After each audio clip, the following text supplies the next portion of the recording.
Hello, Washam here, and welcome to episode 0 of a Dwarf Fortress relay game I'm playing with Draringi, starting this Tuesday at 7 PM Eastern Time. Follow the links in the description for the stream, and to see the time in your local time zone.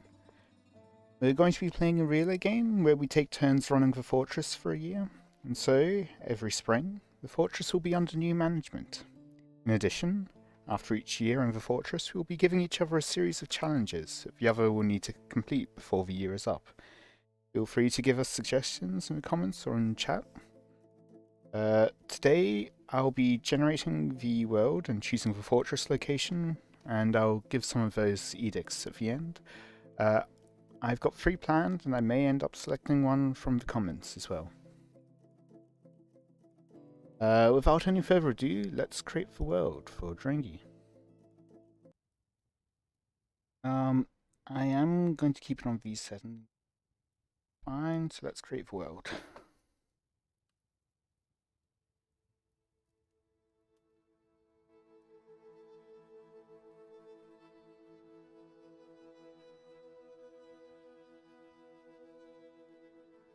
Yeah, one thing, neither of us have played much of the Steam version, but we have played a fair bit of the older version. We're used to the ASCII.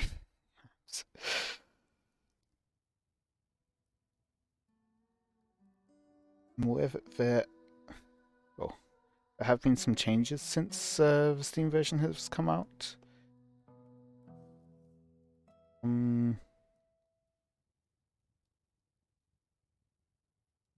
I haven't played too much in the past couple of years, but we'll see. Okay, so I've gone ahead and generated a few worlds. This is one I think is the most interesting setup that we can go for. One of the ideals that I had, and did show up in one, but decided not to go with it because of metal availability, but there was one which had just a tiny, where I could have mostly just wilds, with a tiny bit of sinister and a tiny bit of mirthful. But I think what I'll be going for is in, so you can see this is the world we'll be going with. And just in here by the elves, I'm thinking of going in this region right here. So mostly aiming for untamed wilds, but then picking up a bit of joyous wilds as well. So hopefully that will provide a bit of a challenge with things like unicorns or what have you. Then we'll be in the hilly area here. There's, and if we need to, we can always get trees from the Joyous Wilds area, and a stream. It also has iron, copper and tin, most importantly, as well as a fluxstone layer, and light aquifers. So, without any further ado, up.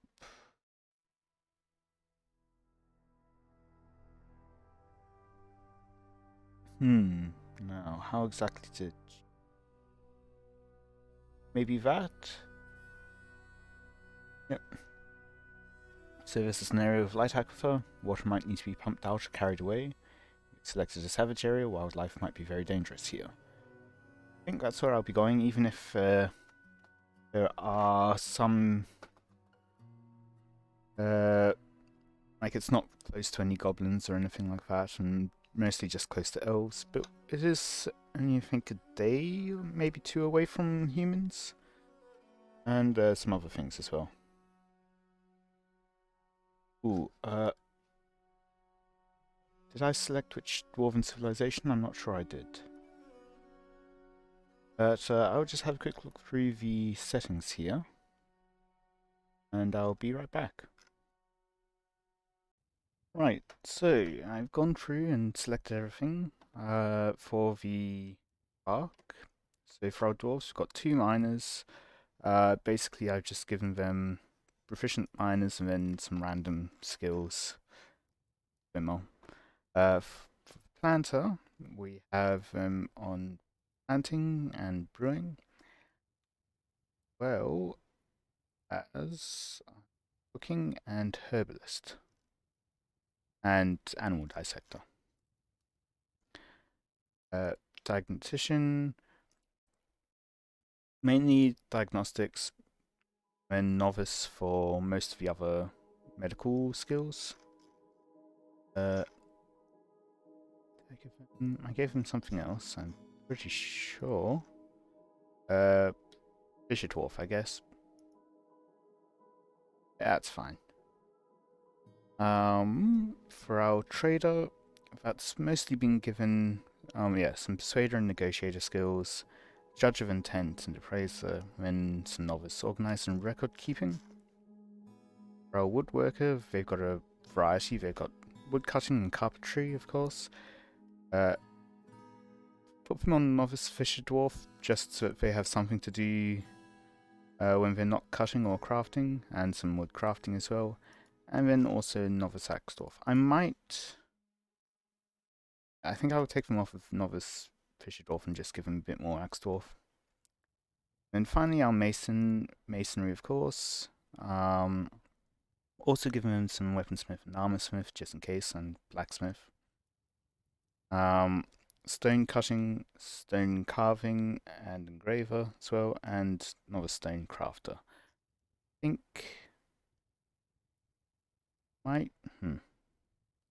I'll leave it at that actually. For the animals, we've got a drake and a duck, a gander and a goose for meat and egg industries, and then a few dogs so that they can be trained into and kept as pets. Trained into war dogs or kept as pets or hunting dogs. For items, bring along some leather just so that we've got some for strange moods, and some silk cloth.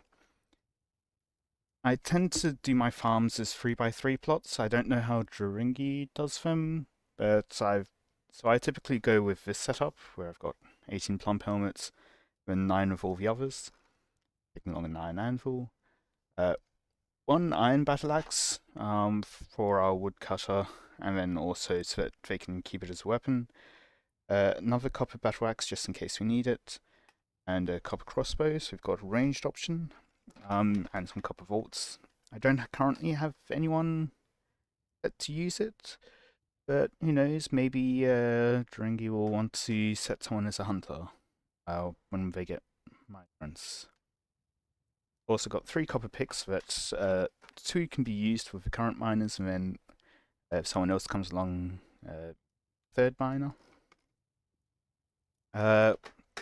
Some wine, so less wine because plump helmets get turned into wine, but then at least 20 of the other ones. Some gypsum powder just in case we need it. Some meat. Some fish. Including pond turtles. There's plump helmets we'll be bringing to start with. 6 bags. I've gone with cave spider because they're the cheapest. Ooh. Thread. I might change the thread out.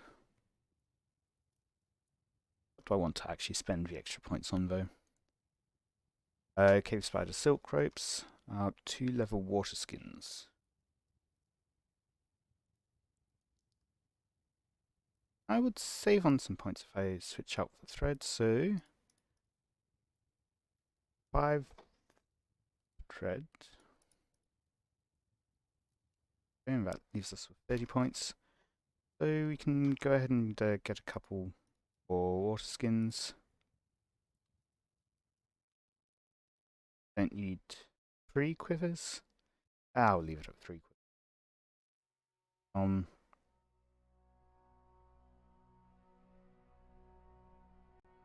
Craft more of those later, right? I guess.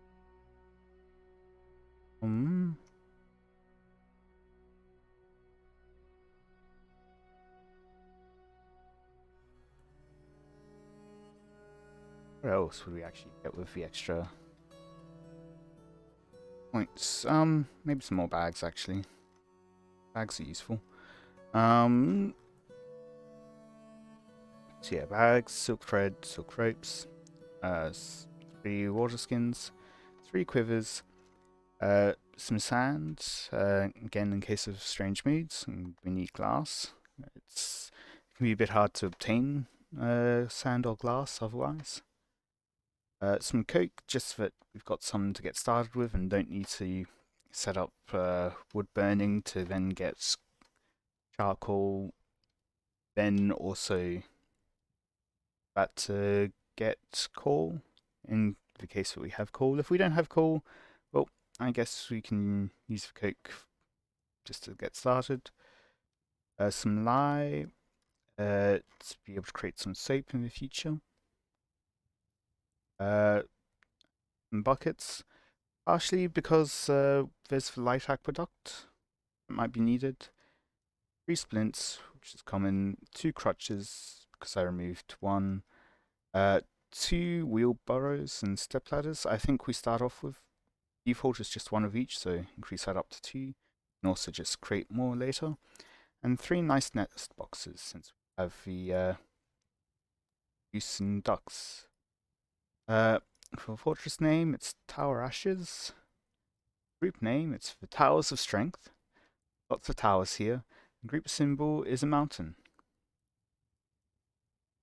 And so, with that, let us click Embark.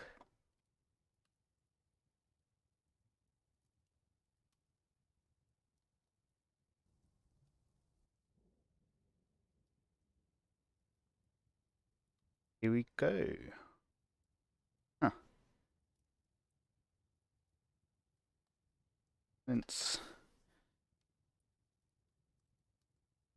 I wonder if the same keyboard shortcuts still work. Dwarven outpost, you have arrived. After a journey from the mountain homes into the forbidden wilderness beyond, your harsh trek has finally ended. Your party of 7 is to make an outpost for the glory of old Daelmid. There are almost no supplies left, but with stout labour comes sustenance. Whether by bolt, plough, or hook, provide for your dwarves. You're expecting a supply caravan just before winter entombs you, but it is spring now. Enough time to delve secure lodgings. The giant dingoes get hungry. A new chapter of Dwarven history begins here at this place. From Udimibrook, tower ashes strike the earth. And hopefully this won't unpause. Good. It's a bit weird seeing actual tree, a large tree, and not just be 4 zeros. Oh, okay, so scroll wheel is height. Good to know. Okay, can middle click to move around. Got some whip vines, got some stuff. Ooh, there are feather trees. That will be good for training stuff. Yeah, this is the some well, yeah, up to the north and west sides. This is the higher, what's it called?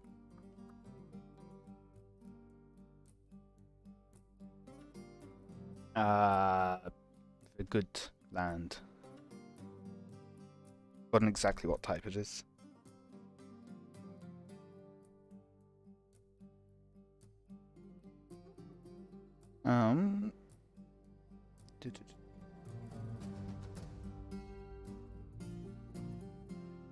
So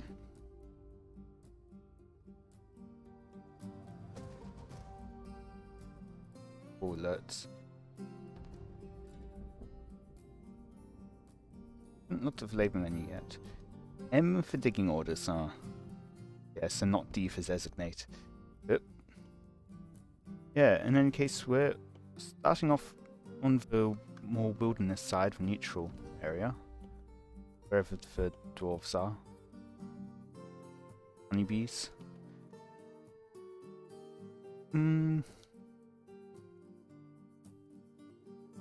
Oh, it seems like some of the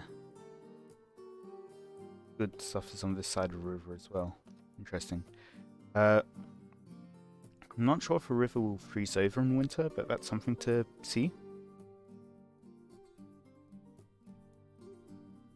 I want to press U for dwarves, but I don't think it is. Okay. Is there a way to find them? Oh. Yeah, we're starting off here. Okay, so not far from river, not far from hill land. Okay, that is a dwarf. I was wondering if that was some kind of strange monster. Oh. Okay, river otters. For a second I thought they looked like crocodiles, but okay, that's better. I do wonder if there are some the sun. Yeah, there seems to be plenty of food options here though. So that's good.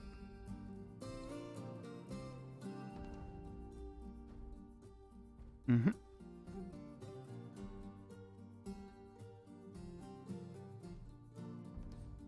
Anyway, burrows, okay, yeah. Hauling routes for minecarts. Traffic. Need dumping areas. It was around here. Let's see if how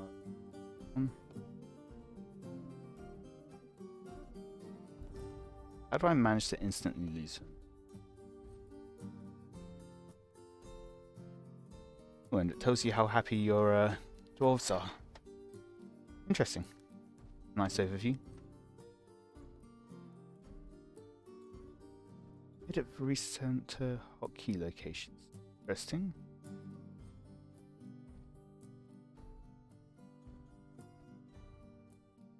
Ah, okay, so it's north of the point here. Whatever it's called. Anyway. So, these are the starting edicts for Draringi for the first year of a fortress. Set up the necessities of dwarven settlement in the... So, yeah, this is number 1. It's to set up the necessities of dwarven settlement in their order of their importance. That is to say, first set up brewing, then set up a safe location to store the bees, then set up food production, then, and only then, can you set up shelter for the dwarves.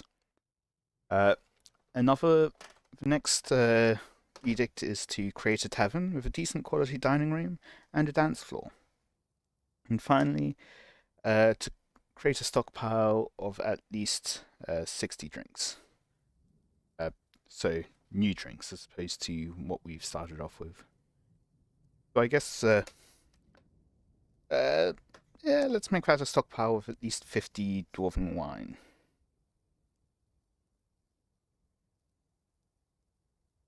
So, feel free to leave a comment with your suggestions for edicts, and if it's done quickly enough, I can add that as an edict for the stream on Tuesday.